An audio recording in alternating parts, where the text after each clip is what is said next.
It's so good to be back here at GopherCon, meeting old friends and making new ones. My name is Madhav Jivrajani, and today I'll be talking about what it means to reliably absorb a Go release and a few learnings that we've had in the Kubernetes community. So, brief introduction. I'm from India. I work at VMware. I help maintain parts of the Kubernetes project, and I am mostly involved with areas of architecture, API machinery, scalability, and contributor experience. Now, this is a talk that is rooted in collaboration between the Kubernetes and the Go communities. Every major Go release, a few things always end up breaking, and that is expected when any moderately large project such as Kubernetes depends on other moderately large projects such as Go. But when things break a sufficiently large number of times, patterns start to emerge. And over the years, we've communicated our experiences with dealing with these breaking changes and what these patterns that have emerged with the Go community via their issue trackers, GitHub discussions, email lists, and so on. And the Go team has always been super receptive and welcoming of these suggestions, and I think that's a testament to the Go community as a whole. Now, a lot of this feedback helped shape some of the compatibility work that Go 1.21 brings, and I'm excited to talk a little bit to that today. A brief overview of our short agenda for today is, first we'll start by answering the question, why are we talking about this in the first place? We'll set some context. We'll start by understanding what absorbing a Go release means for Kubernetes, and finally, what goes into absorbing a Go release. There is this paper which explores some arcane but interesting intersections of philosophy and distributed systems. And a central tenet of that paper is this line, knowledge is the dual of possibility, which means that intuitively knowing what to do something is intricately tied into being aware of all the possibilities of what can happen. For example, I won't go to the beach today if I know it's going to rain. And I think that's a really elegant way of looking at systems in general, and in my opinion, it also has a lot of truth when we think about things like compatibility and designing for compatibility in systems. That being said, we also have Hiram's law, which has been quoted many, many times at GopherCon in the past, which says, with a sufficient number of users of an API, it does not matter what you promise in the contract, all observable behaviors of your system will be depended on by somebody. Or in other words, it becomes increasingly difficult to know how your project is being used once adoption starts to increase quite a bit, which is why it was also really interesting to see Russ Cox's keynote on sort of handling that situation a little better for Go itself. So dealing with compatibility when you don't know how your project is being used becomes twofold at this point. So the first more intuitive way is, of course, you anticipate your users' needs and you don't break them. But when you do break them, and you will, and sometimes for good reason, you need to try and help smooth the process of when users have to mitigate this breaking change for themselves. And this is the essence of stability and reliability, in my opinion, and one of the biggest strengths of Go. So let's get into it, right? Like, what does absorbing a Go release mean for Kubernetes? The first, more obvious answer to this question is you make sure that your CI is happy, that your tests pass, your builds pass, all of that is good. This is relatively easy to do because you have control over the scope of many of these fixes, not all, as we will soon see. But more importantly, the slightly more difficult part of this equation, however, is ensuring that your users don't break just because you have updated the version of Go. Or more specifically, it entails handling behavioral changes that come with Go releases.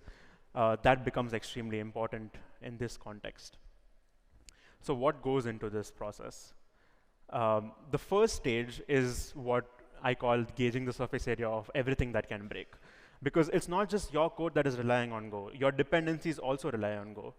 And gauging the surface area can go a long way in anticipating things that can break and preparing for a Go release. For example, as part of the release planning for Go 1.22, it was said that this language might have quite a few language changes. So things like static analysis tooling and build tests might want to start testing with development versions of Go very early on so that they're prepared when a Go release is out.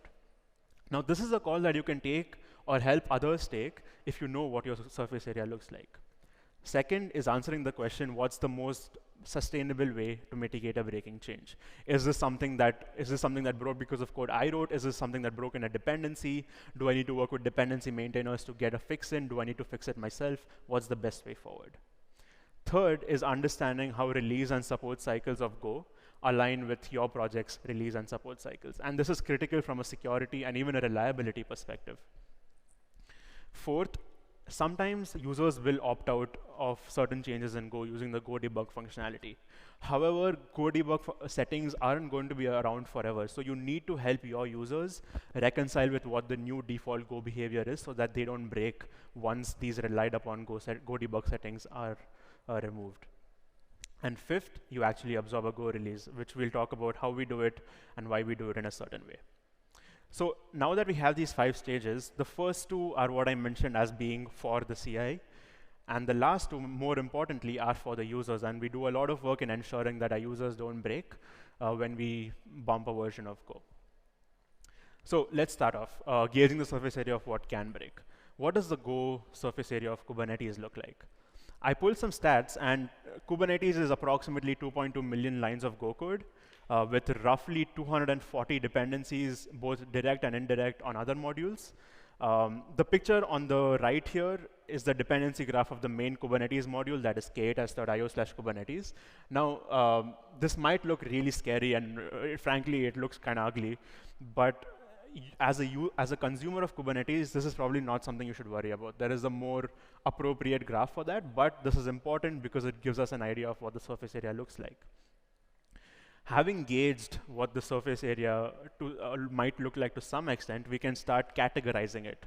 We can start gauging the composition of what the surface area looks like. So in Kubernetes, roughly, the following categories exist. We have a bunch of static analysis tooling for security and reliability purposes. We have dependency management tooling because Kubernetes uses dependency management of Go in some slightly tricky ways, not necessarily recommended ways. And then we have, finally, our tests, unit, integration scales, and so on, as you might have. So having an idea of the surface area can help enumerate how things can break. The first way things can break is something that you rely on might break itself. So for example, in Go 1.20, a new wrapped error type was introduced called unknown authority error. And a dependency we relied on didn't handle the error unwrapping correctly, as a result of which that resulted in a breaking change. Second, your code itself can break, because no matter how hard you try, sometimes you just might not write perfect code, and that's okay too sometimes. Taking the same example of unknown authority error, there was some code in the Kubernetes code base itself that again didn't handle unwrapping correctly, which is why that broke us, and that's on us fully. Third, static analysis tooling can break. Most times this is because of language changes that happen in Go. For example, Go 1.20 introduced the capability of conversion from slices to array pointers, and that broke static analysis tooling. And it's not just language changes. Go 1.19 started using generics in the standard library, and static analysis tooling didn't catch up just yet, so that broke again. And finally, the runtime behavior of existing programs can change. Your builds and tests might pass, but sometimes changes to the Go runtime can break you. For example, in Go 1.18, there were amazing changes to the Go garbage collector, massive improvements in some aspects, but it also led to a scalability regression for us. So needless to say, a release is only as backwards compatible as its least backwards compatible change. And knowing the different ways things can break and anticipating them for your own project leads to increased reliability for your users ultimately. So now that we know all the things that can break, what's the best way to mitigate these breaking changes? Some fixes are isolated enough and minimally invasive, which is awesome, which is great. This is probably the dream scenario.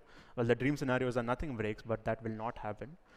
Second is some breaking changes require invasive changes to your code base, which might not be as ideal, but in either of these cases, the good thing is that you have control over the timeline of when these fixes happen, because this is in your code base. Now, you also have cases like your code is fine, but a dependency you rely on might suffer from a breaking change. And you could try and have a workaround for this on your end while the issue is fixed in the dependency itself, but that's a temporary solution at best and not necessarily the best one. Finally, sometimes there's a regression in Go itself, and this is basically a special case of the third point, but it's still worth calling out explicitly. The takeaway from the last 2 points is that you may not have control over the timelines of when these fixes happen, meaning if you start testing with a new version of Go a few months after it has released, you still might not have enough time to get all of the fixes in, especially the fixes that you don't have control over. So the best way to sort of insulate yourself against any of these scenarios is to try and start testing really early. And that might sound highly idealistic, but I'll elaborate on that a little bit more. So the essence of testing early boils down to the fact that it gives you an opportunity to establish timely feedback loops, which always leads to increased reliability for anyone who uses your project. Now, Kubernetes has been able to consistently provide feedback to the Go team because it starts testing really early. In fact, some of our tests run at the head of the Go development branch itself. This in turn also helps us confidently stay on supported versions of Go, which was a huge problem for us, which we will soon cover. So testing early with the first two things where you also have control over the timeline of these fixes, it gives you enough time to soak these changes in the CI to make sure that you are confident in these changes, to make sure that these are the right thing to do. And second, testing early gives you much needed time to collaborate with dependency maintainers. It gives you time to collaborate with people who might know what the scope of your fix should be, who might be able to make you understand what the blast radius of that change might be. And most importantly, it helps you scope down a fix as much as possible, rather than you having to do a workaround in isolation. It definitely can get really difficult to test pre-releases because testing has a cost attached to it, both monetary and human. But Go 1.21, as an added side benefit to some of the compatibility work, makes it slightly easier and lowers the barrier to testing some of these pre-releases. For example, you can use the toolchain directive or the Go toolchain environment variables to test pre-built, pre-release versions of the Go toolchain. Great. So this is probably the most important part and one of my favorites, understanding how the release and support cycles of Go align with your release and support cycles. So I call this the misalignment alignment problem. First, let's try and understand what the Go release and support cycles look like on a high level. The time periods depicted are purely for illustration purposes. In reality, the timelines aren't as exacting as I've depicted in the pictures. So our Go major release comes out approximately every 6 months. So you have Go 1.n. Go 1.n plus 1 comes out in another approximately 6 months, and then so on. Now, each major version of Go gets support for critical fixes such as critical security and critical bug fixes until 2 other major versions of Go are out, which means Go 1.n has approximately 12 months of support. Now, Kubernetes releases a version once approximately every 4 months. So you have 1.x plus 1 and 1.x plus 2, and this entails to 3 releases a year. Now, assuming that Kubernetes 1.x ships with Go 1.n, each version of Kubernetes gets a 14-month of support, which means for Go, you have minor releases that come out in the form of 1.n.1, 1.n.2, and so on. And again, for Kubernetes as well, you have 1.x.1, 1.x.2. Now, these patch releases of Kubernetes happen once every month without fail. And what's worth noting is that each of these patch releases are also on Go 1.n. So coming back to our support windows, you have a 12-month and you have a 14-month for Kubernetes. With the 12-month support of Go, the support would end at the 18-month mark.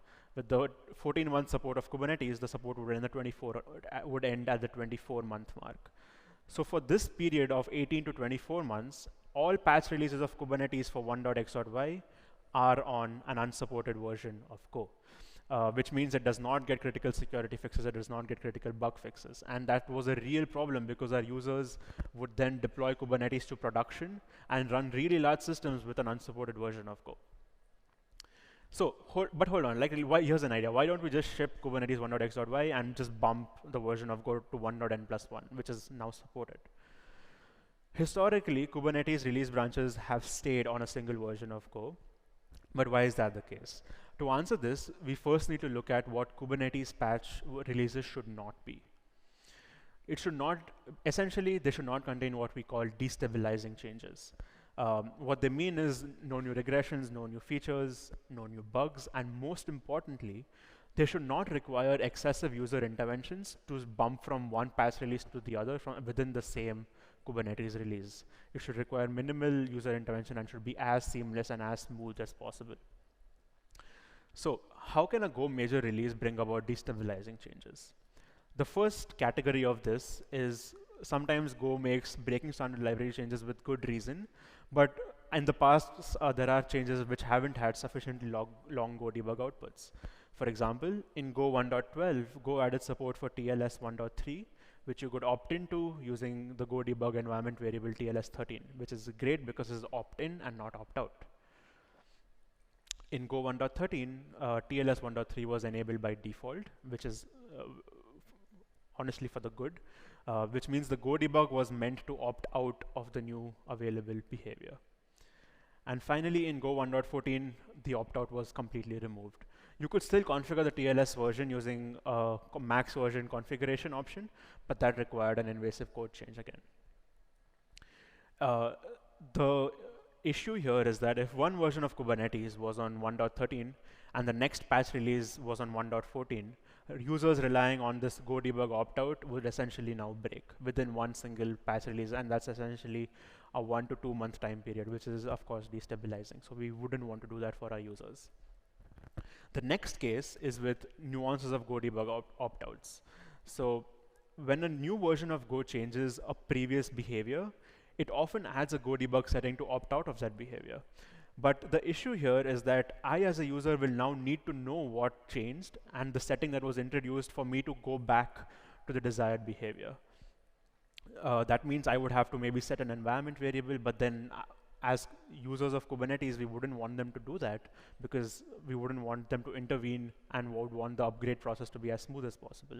So we can try and mitigate that for them. For example, in Go 1.18, the SHA-1 certificates were rejected by default, but we had good reason to believe that some private certificate registries might still be issuing SHA-1 certificates, even though public ones have stopped for quite a while now. So we set this Go debug environment variable so that users wouldn't have to do that, and users would continue to be running Kubernetes smoothly within a patch release. The problem here, although, is one of the issues is that one, you're polluting the user's execution environment, which is okay to some extent. But also, if you remember from the TLS13 example, the default values of Go debugs can change, which means you'll end up having to do this type of change again, or the user would have to start intervening to make sure that they are correcting for the desired behavior. The third category is breaking Go runtime changes with a Go debug output. So in Go 1.14, there was asynchronous preemption of Go routines, which was added, which was a huge win for the Go scheduler. But it came with a few caveats, which were quickly mitigated in Go 1.15. But we wanted to try and mitigate this for our users who were on Go 1.14.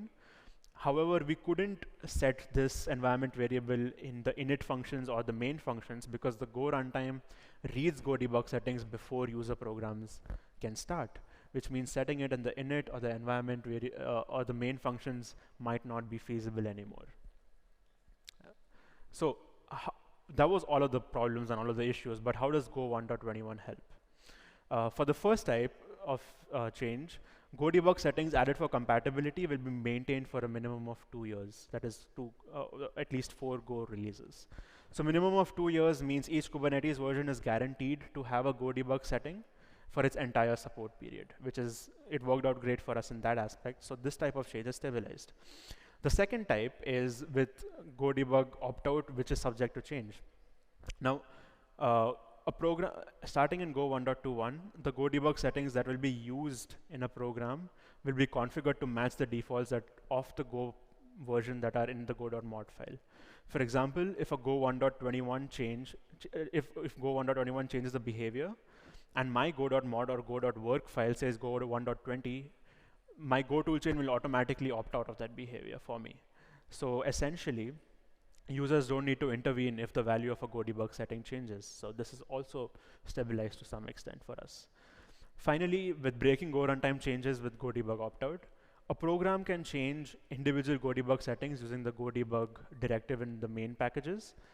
This is awesome because we really can't make users set environment variables, and we need some way to do it at build time and not at runtime. So having the Go debug directives in the main package in code while also documenting it with code comments saying why are we opting out or why are we opting in goes a long way because we can now do it at build time and granularly. So this is also stabilized.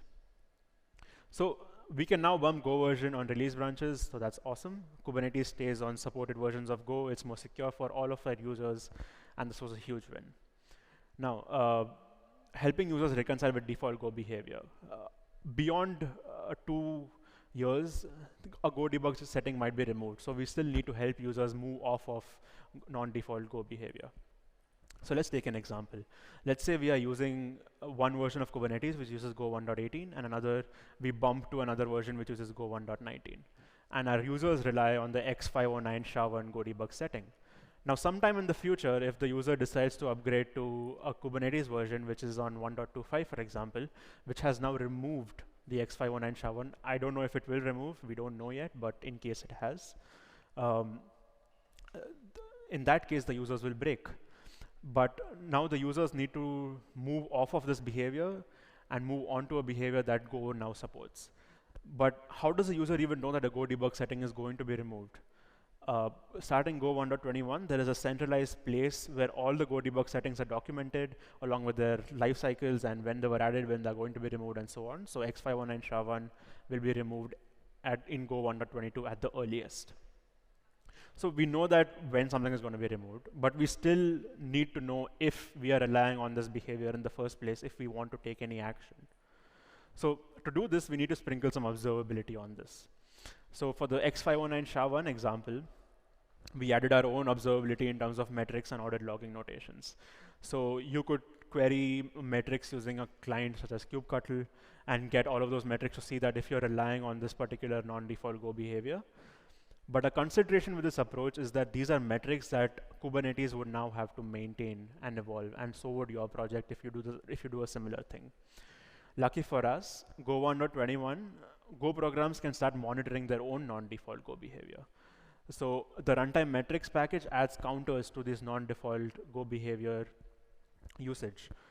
And since all of the Go runtime metrics are exported by default in Kubernetes, you can query any of these non-default Go behavior settings and see if you rely on them and then reliably move off of them in a timely manner.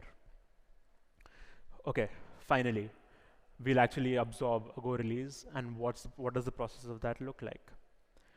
So let's assume that currently development and release branches are on Go 1.n, and we would want to bump to Go 1.n+1.